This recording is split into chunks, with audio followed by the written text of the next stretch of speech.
بلجیم کې څنګه قانوني او دایمي اقامه ترلاسه کولی شو؟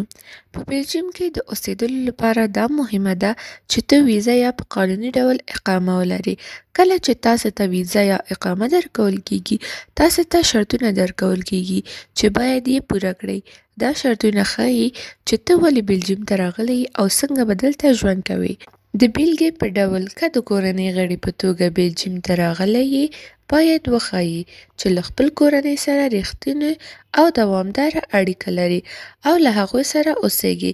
که د کار لپاره راغلی یې، باید وښایې چې رسمي کار لرې او له هماغه لاره کافي عاید لاسته راوړې.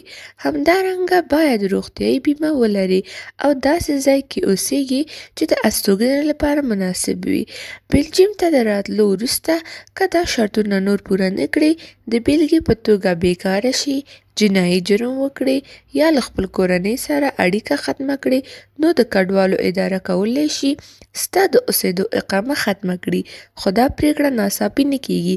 مخکې له هغې تاسې ته دا حق ورکول کېږي چې خپل شواهد او دلایل وړاندې کړئ او له ځان څخه دفاع وکړئ. که د څو کلونو لپاره په دوامداره او قانوني توګه په بلجیم کې ژوند وکړئ، نو کولی شئ چې د دایمي اقامې اجازه وغواړئ. دایمي اقامه دې ته وایي چې نور د تمدید لپاره هر وخت ښاروالۍ یا حکومت ته نه ورځئ او تر ډیره د یو بلجیمي اوسېدونکي په څېر حقونه لرئ. د دایمي اقامې لپاره حکومت ګوري چې ته ښه مالي حالت لرې، مجرم نه یې او د بلجیم ټولنې سره د یوځای کېدو هڅه دې کړې ده، لکه ژبه زده کول، کار کول یا له خلکو سره ښې اړیکې لرل.